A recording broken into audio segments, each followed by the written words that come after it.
امام الانبیاء حضرت محمد الرسول اللہ صلی اللہ علیہ وسلم کے لیے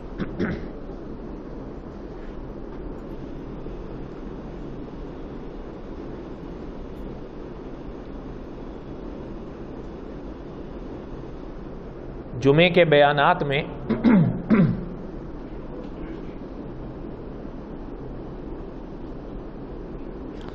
قصص الانبیاء علیہم الصلاۃ والسلام ہم پڑھ رہے تھے۔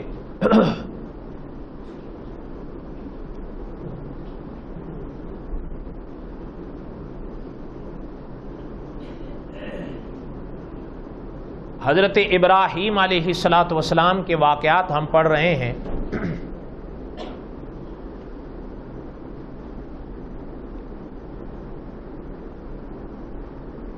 چند باتیں آج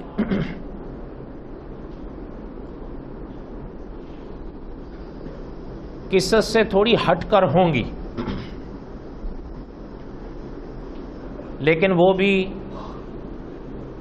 میری، آپ کی، ہر انسان کی ضرورت ہے۔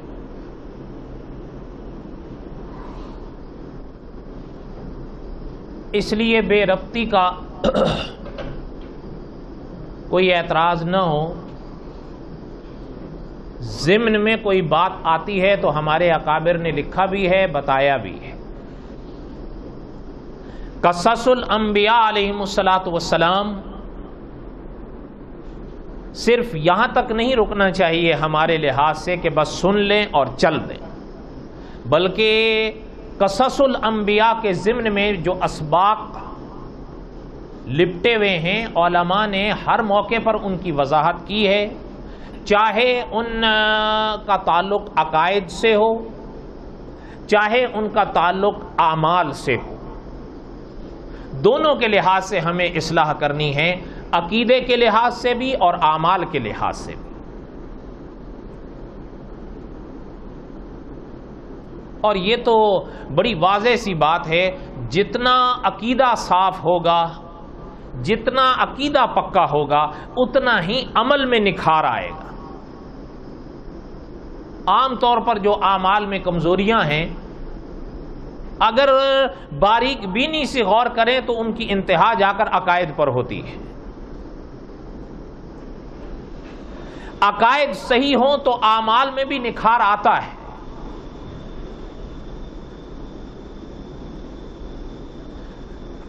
پہلے ابتدائیہ سنیں۔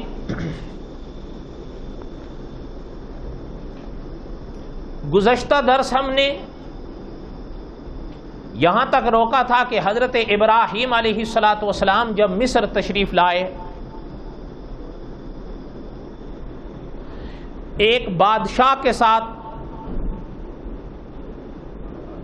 ایک واقعہ پیش آیا، وہ وہاں پہ پڑھ دیا ہم نے، اور پھر اس بادشاہ نے حضرت سارہ ان سے معافی بھی مانگی اور کچھ ہدایہ بھی خدمت میں پیش کیے، اور ان ہدایہ کے ساتھ ساتھ حضرت ہاجرہ کو بھی حضرت اپنا سارہ کو دیا،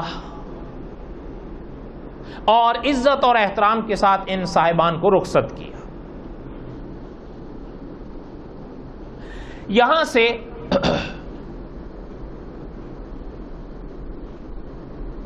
حضرت ابراہیم علیہ الصلاۃ والسلام کی زندگی میں، حضرت سارہ کی زندگی میں حضرت ہاجرہ آئیں، لیکن فی الحال اگلا مسئلہ نہیں تھا۔ وہ حضرات چلے۔ علماء نے لکھا ہے کہ توجہ میری طرف رکھیں،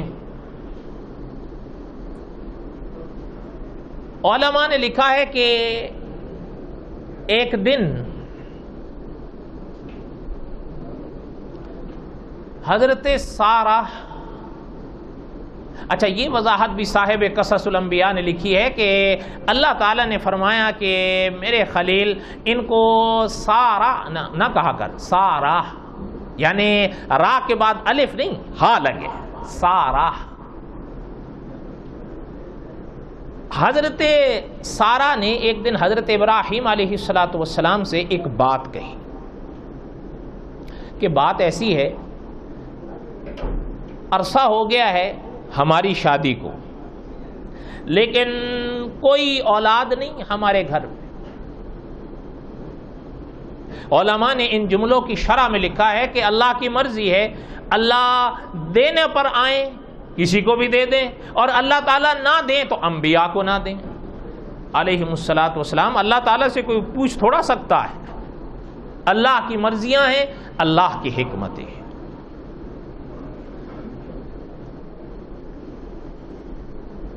اس کو بچا کر اگر تھوڑا آگے آگے آ جائیں آپ لوگ تو بہتر ہے، اس کو بچا دیں۔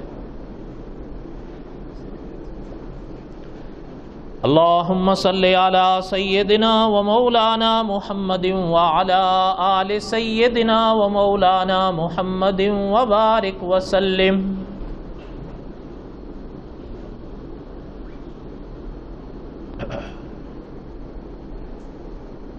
حضرت سارہ فرمانے لگیں کہ بات ایسی ہوئی ہے، تو حضرت ابراہیم علیہ السلام فرمانے لگے کہ پھر آپ کیا چاہتی ہیں؟ حضرت سارہ فرمانے لگیں کہ ایسا کریں کہ بادشاہ نے حضرت ہاجرہ مجھے ہبہ کی ہیں اور ہم حضرت ہاجرہ کو آپ کو ہبہ کرتے ہیں، اور ان سے آپ اپنا رشتہ کیجئے، کیا پتہ اللہ کو منظور ہو تو حضرت ہاجرہ سے ہمارے گھر کی اولاد ہو جائے۔ حضرت سارہ کے اس مشورے کو حضرت ابراہیم علیہ السلام نے قبول فرمایا، اور یہاں سے حضرت ابراہیم علیہ السلام کی زندگی میں حضرت ہاجرہ آئیں۔ اور آپ کو یاد ہوگا کہ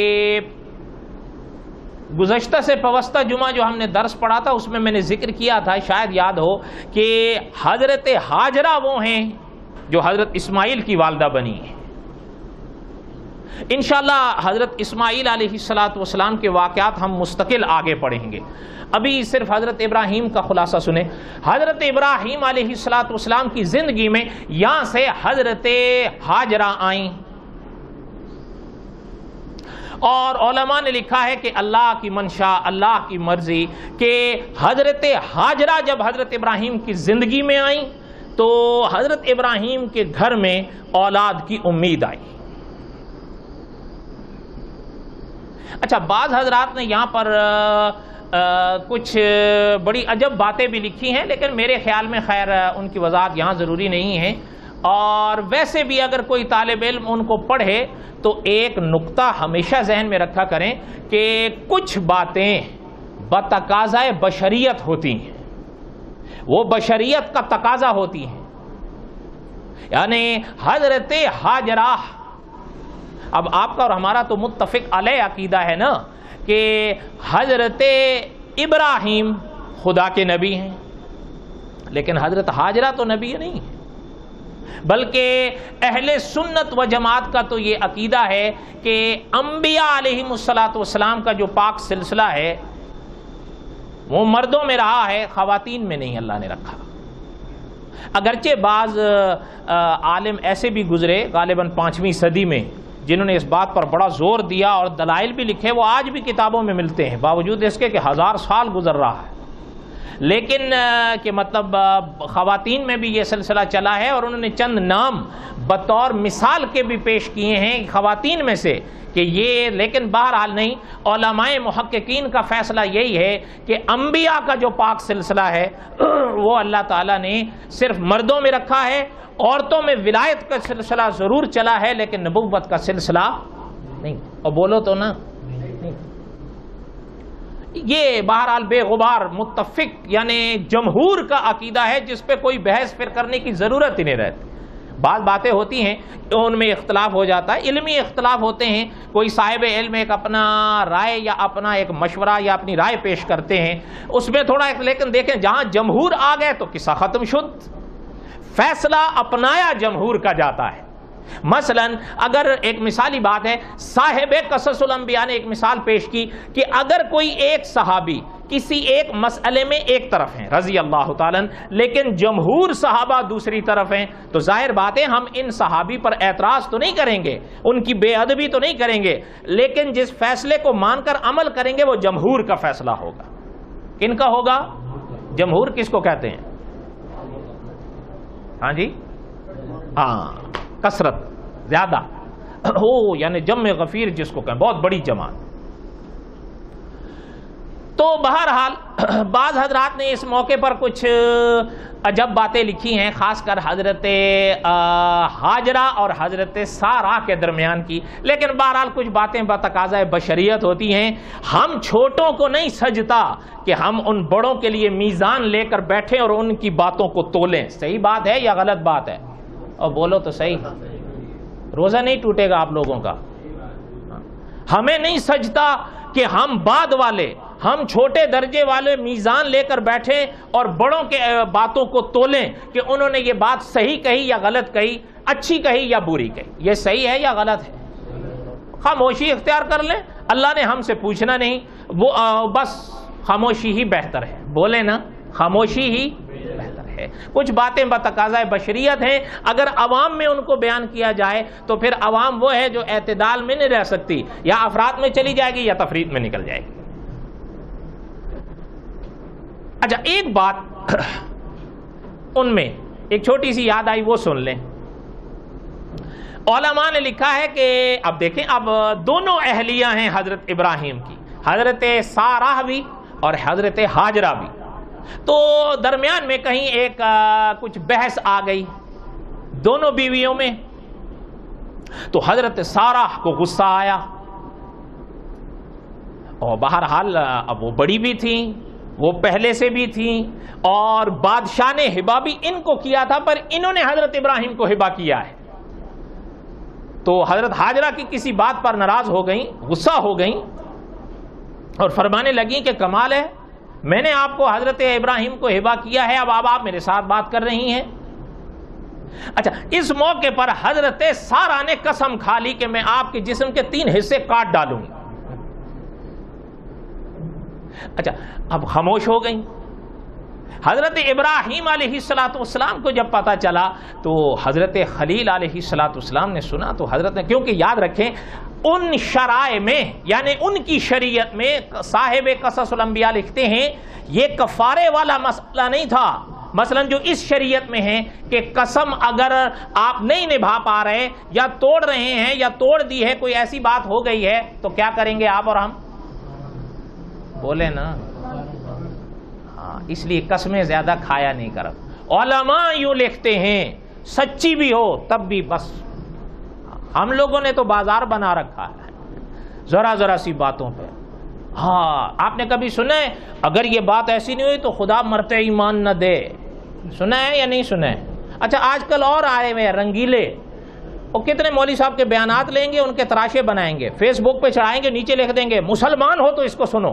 اچھا، جو نہیں سنے گا وہ، آپ ذرا سوچ کے آپ بتائیے، میری چھوڑے آپ، میں تو ہوں پاگل؟ نہیں، سیدھی بات ہے بھائی، جو کہتے ہیں نا کہ وہ خدا کا نام لیتا ہے اس زمانے میں، آج کل تو رواداری کا دور ہے، تھوڑی آپ میری مانیں، میں تھوڑی آپ کی مانوں، تھوڑا میں جھوٹ بولوں، تھوڑا آپ جھوٹ سنیں، بولیں گے تو نہیں، سنیں گے تو صحیح۔ تو اس لیے یہ دور ہے کہ جی بس تھوڑا تھوڑا نرمیاں، کیا ضرورت ہے، حالات اتنے سنگین جا رہے ہیں، اس لیے مولوی صاحب کا بیان لیں گے، کاٹ کے نیچے لکھ دیں گے اوپر بڑا بڑا، ایمان نہیں، مسلمان ہو تو اس کو سنو۔ اچھا، ایک جگہ ایک مولوی صاحب کا بیان کاٹا، اس پہ لکھا حضور کو اللہ کا نبی مانتے ہو تو اس کو سنو گے۔ اب آپ بتاؤ، یہ جوہلاء ہیں، پرلے درجے کے جاہل ہیں، میں مذاق نہیں کر رہا ہوں، آپ کسی عالم سے پوچھئے ان الفاظ کے بعد، یہ کسی عالم کا لکھا ہوا نہیں ہوتا، وہ جس عالم کا بیان کاٹ رہے ہوتے ہیں اس کو تو پتہ بھی نہیں ہوتا، یہ نیچے والے جوہلاء کا کام ہوتا ہے۔ آپ سوچو کہ یہ کون سے الفاظ ہیں، اور مصیبت یہ ہے ان کو بولو آگے سے تو بگڑ جاتے ہیں۔ صحیح بات سن کر مان لینا ہر ایک کا نصیب نہیں ہوتا۔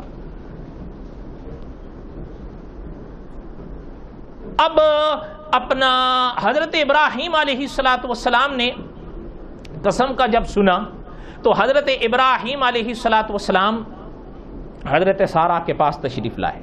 فرمایا بات یہ ہے، سنیں، قسم آپ کو پوری کرنی پڑے گی. میں نے ابھی ذکر کیا، علماء نے لکھا ہے حضرت کی شریعت میں یہ کفارے والا مسئلہ نہیں تھا، یہ تو شریعت محمد میں آیا ہے صلی اللہ علیہ وسلم. فرمانے لگے کہ اچھا، اب وہ کہتے ہیں ایسا کریں آپ، حضرت سارہ کو حضرت ابراہیم نے فرمایا ایسا کریں، حضرت ہاجرہ کے جسم کے 3 حصے آپ کاٹیں تاکہ آپ کی یہ قسم پوری ہو. اب کیا کریں؟ ایک ادھر کان کا یہ حصہ، ایک کان کا یہ حصہ اور ایک ناک کا یہ حصہ. فرمایا یہ 3 حصے کاٹ دو، تمہاری قسم پوری ہو جائے. وہاں سے حضرت ہاجرہ کے جسم کے یہ 3 حصے، یہ ادھر کا کان، یہ اور یہ ناک کا حصہ، یہ کاٹا گیا. حضرت سارہ نے قسم پوری کی حضرت ابراہیم کی ہدایت کے مطابق. آگے چل کر اب ان حصوں نے وہ رنگ اپنایا ہے جو آپ کے اور ہمارے ماحول میں ہے. نہیں سمجھ آئی؟ کن میں؟ اور بولو تو صحیح، کن میں ہے؟ صرف خواتین میں ہے. سچ بتاؤ، صرف خواتین میں ہے، مردوں میں نہیں ہے. نہ پہنے خواتین، چلیں ٹھیک ہے، ان کا چھوڑیں آپ، وہ تو آپ کو پتا ہے، آپ اور ہم بہتر، آپ یہ مسئلہ مجھ سے بہتر جانتے ہیں. مرد نہ کریں، یہ خواتین کی چیزیں ہیں. کیوں لعنت ہر سر پر لیں ہم؟ جو چیزیں خواتین کے ساتھ سجتی ہیں انہی پہ چھوڑ دیں، کچھ چیزیں مردوں کے ساتھ نہیں سجتی. صحیح بات ہے یا غلط بات ہے؟ اچھا، یہ علماء نے لکھا یہاں سے یہ ابتدا ہوئی ہے. تاریخ کے حوالے سے علماء نے، ہاں آگے جا کر ظاہر ہے پھر وہ ایک تہذیب، ایک تمدن، ایک فیشن بن گیا، ایک رونق بن گئی کہ جی یہ بھی، اور پھر خاص کر دلہنوں کے حوالے سے. لیکن بہرحال ابتدا اس کی اس سزا کی صورت میں ہوئی تھی. اب تو یہ اور رنگ بن گیا، نہ ہو تو لوگ کہیں یہ کیسے ہو گیا. بہرحال مرد تو بہرحال نہ کرے. علماء نے اس باب میں لکھا ہے میں نے ابتدا میں کہا کچھ باتیں قصص سے ہٹ کر آج ہوں گی، ان کو دھیان سے سنو. علماء نے لکھا ہے کہ جیسے یہ بات اس واقعے میں ملتی ہے کہ یہ اس کا ابتدائیہ بنا، اسی طرح کچھ باتیں حضرت ابراہیم کی سنت میں ابتدا بنتی ہیں اور ملتی ہیں، ان سے پہلے نہیں ملتی. مثلا ان میں پہلی بات ہے، علماء نے جو لکھی ہے، پہلی بات ہے مثلا کہ ختنہ. کیا؟ ختنہ. یہ علماء نے لکھا حضرت ابراہیم علیہ السلام سے ابتدا ہوئی، ان سے پہلے نہیں ملتا.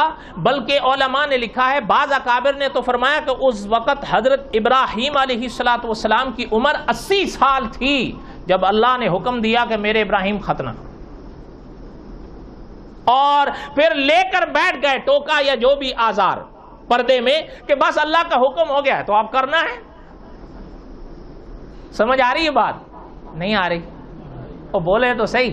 آج یہ مسلمانوں کا شعار ہے، ختنہ نشانی ہے یا نہیں؟ یہ مسلمانوں کا شعار ہے اور یہ مسلمانوں کی نشانی ہے. اور حدیث شریف میں مردوں کے حوالے سے ختنے کا حکم ملتا ہے. علماء نے یہ لکھا ہے علماء نے یہ لکھا ہے کہ مرد کے لیے فقہ حنفی میں یہ سنت ہے. کیا ہے؟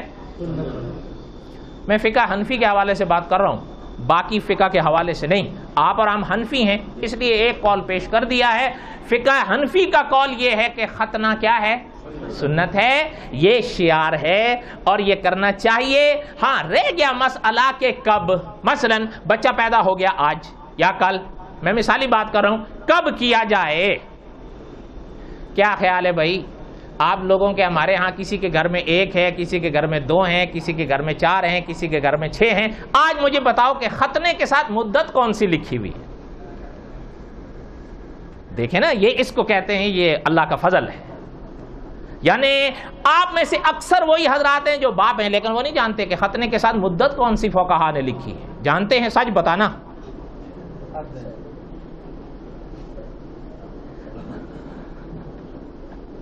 نہیں.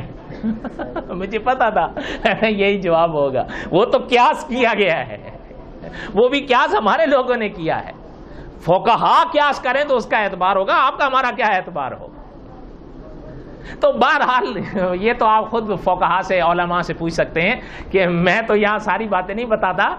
کہنے کا مطلب یہ ہے کہ آپ کو اور ہمیں پتہ تو ہونا چاہیے یا نہیں ہونا چاہیے. ہاں ایک چیز اور ہے چلتے چلتے طلباء کے لیے عرض کروں. حدیث شریف میں کا حکم ہے ختنے کا. علماء نے لکھا ہے یہ سب سے پہلے حضرت ابراہیم نے کیا. کنہوں نے کیا؟ حضرت ابراہیم نے کیا.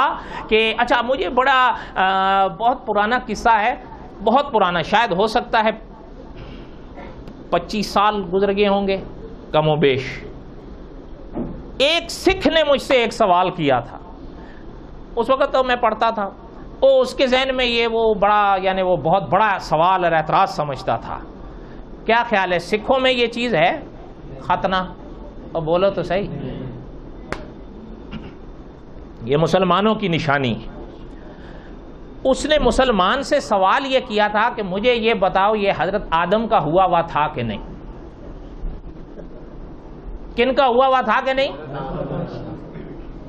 جب اچھا اب مسلمان کیا جواب دے گا؟ اس کو پتا ہوگا تو جواب دے گا نا, جب پتہ ہی نہیں ہے. اب جو جواب میں نے اس کو دیا وہ میں آپ کو یہاں تو نہیں سناتا, لمبی بات ہو جائے گی. خیر کہنے کا مقصد یہ تھا کہ یہ حضرت ابراہیم علیہ السلام سے سنت شروع ہوئی. یہ مسلمانوں کا شعار ہے, شریعت محمد صلی اللہ علیہ وسلم نے اس کو باقی رکھا ہے. ٹھیک ہے, بولے نا. اچھا دوسری طرف بھی ہم حیران ضرور ہوتے ہیں, یہ میں طلباء کے لیے عرض کر رہا ہوں, آپ کے لیے نہیں. بائبل میں نے آپ کو پچھلے ہی کسی قریب کے ہی درس میں بتایا تھا, اہل کتاب کے ہاں کتنی کتابیں تورات کہلاتی ہیں؟ 5. اچھا ان کو یہ 2 حصوں, دھیان میری طرف رہے, 2 حصوں میں بانٹتے ہیں اپنی بائبل کو. ایک ہوتی ہے عہد نامہ قدیم, دوسری ہے عہد نامہ جدید. جو عہد نامہ قدیم ہے جس کو یہ 5 میں سے پہلی تورات کہتے ہیں, پیدائش وہاں سے شروع ہوتی ہے اور ملاخیہ پیغمبر پر یہ عہد نامہ مکمل ہو جاتا ہے. پھر اس کے بعد یہ جدید شروع کرتے ہیں, متی سے شروع ہوتی ہے اور یوحنا کے مکاشفے پر عہد نامہ جدید مکمل ہو جاتا ہے. کتنے حصے ہوئے؟ بولے 2. اچھا اب سنیں, جس کو یہ تورات کہتے ہیں, کیا کہتے ہیں, اس کا حکم ذرا سنیے. اب میں آپ کو وہ سناؤں تورات سے.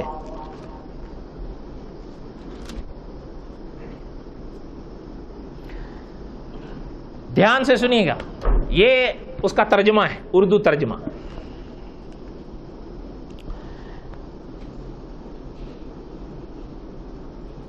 آیت نمبر 9 ہے, باب نمبر 17 ہے. پھر خدا نے ابراہام سے کہا. ابراہام یہ کن کو کہتے ہیں؟ بڑی آسان ہے, دھیان سے سنیے گا. پھر خدا نے ابراہام سے کہا کہ تو میرے عہد کو ماننا. عہد کس کو کہتے ہیں؟ وعدہ. کیا وعدہ؟ اور تیرے بعد تیری نسل پشت در پشت اسے مانے, اور میرا عہد جو میرے اور تیرے درمیان اور تیرے بعد تیری نسل کے درمیان ہے اور جسے تم مانو گے سو یہ ہے کہ تم میں سے ہر ایک فرزند نرینہ. فرزند نرینہ کیا ہوتا ہے؟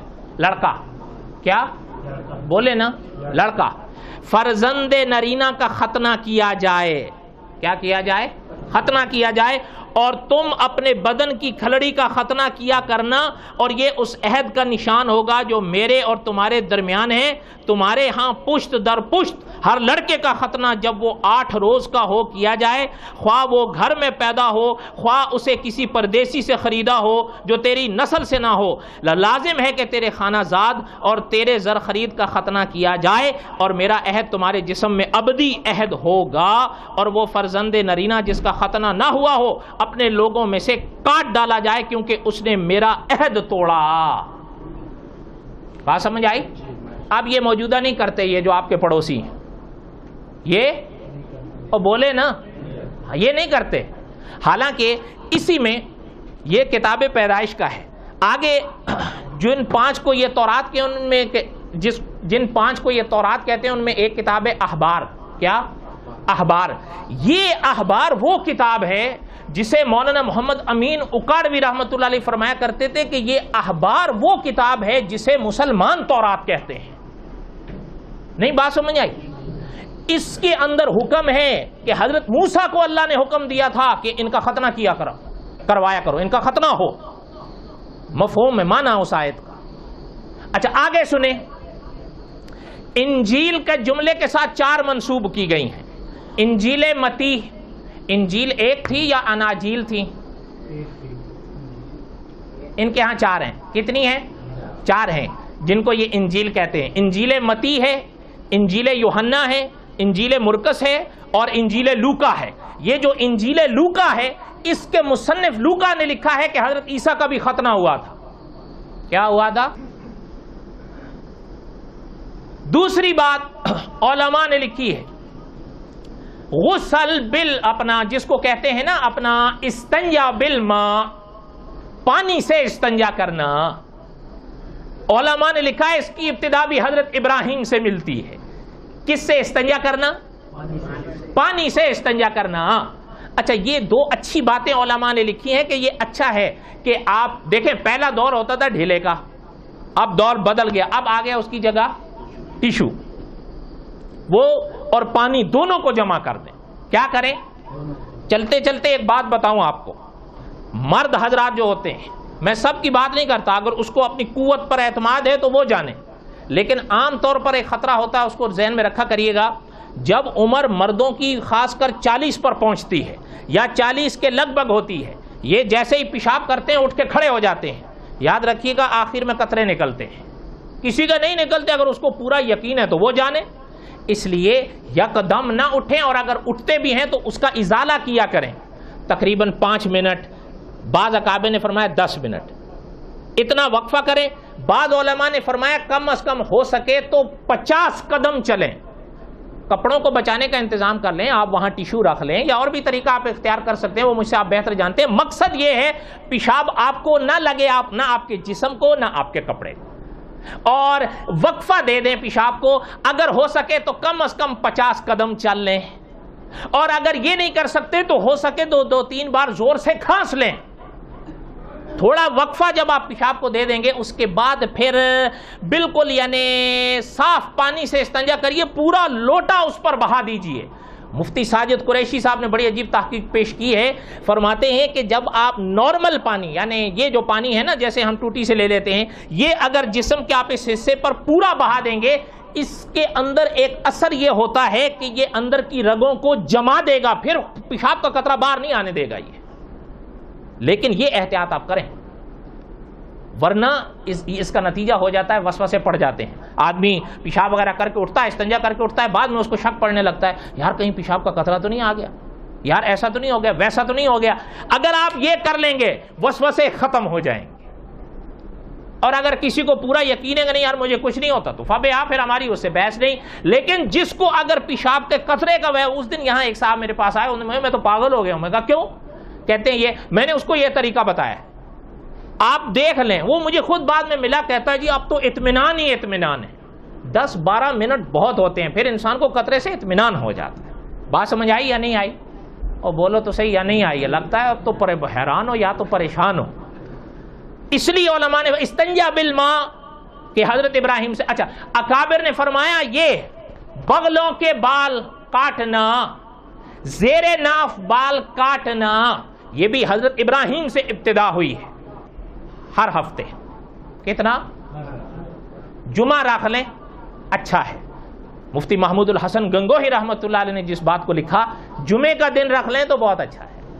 ہفتہ رکھ لیں یہ سب سے اچھا ہے. اگر 2 ہفتے بھی ہو گئے تو چلیں، لیکن یہ نہ کریں کہ 40 دن تک نوبت پہنچا دیں. ایک وقت آئے گا پھر یہ گناہ مکروہ تحریمی شروع ہو جاتا ہے. اس لیے 1 ہفتہ رکھ لیں.